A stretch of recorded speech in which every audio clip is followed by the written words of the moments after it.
Europe 1, la France bouge. Il a osé. Benjamin, il a réinventé aussi un savoir-faire à la française, le parcours d'Alexis Lafont. C'est le fondateur de la maison Colincourt. Oui, imaginez un enfant qui, tout petit, dessine sans relâche, sculpte à partir de 7 ans et se met à la photographie à l'âge de 12 ans. Vous l'aurez compris, dès son plus jeune âge, Alexis Lafont voit le monde à travers l'art. Alors, il est notamment très soutenu par sa maman qui est violoniste. Pourtant, malgré cette sensibilité artistique, il décide de suivre un parcours académique classique. Je me suis vraiment posé cette question de savoir si j'étais prêt à être un artiste avec un grand A. De mon point de vue, c'est très subjectif, mais un véritable artiste, c'est quelqu'un qui est prêt à vivre sous les ponts pour son art et qui est pas prêt à se prostituer pour ça. Et je me suis réveillé le lendemain en me disant que, en fait, j'avais beau être un créatif, j'avais beau adorer tout ça, j'étais pas prêt à autant de sacrifices pour mon art. Du coup, j'ai entrepris des études assez classiques, j'ai fait pas mal de trucs, j'ai eu pas mal de diplômes qui consistaient à gérer le management de l'innovation. Il débute alors une carrière en marketing, chez Kellogg's notamment.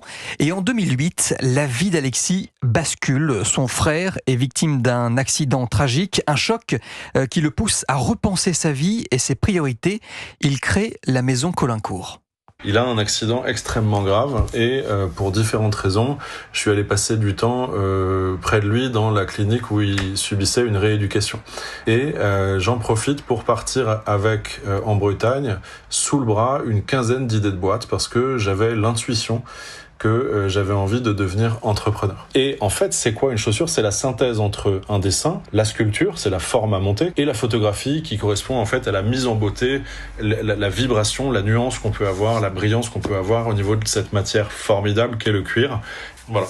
Alexis se lance dans l'aventure du soulier français, donc des souliers mais aussi des baskets, des bottes en cuir. Tout est travaillé à la main en France, en Vendée.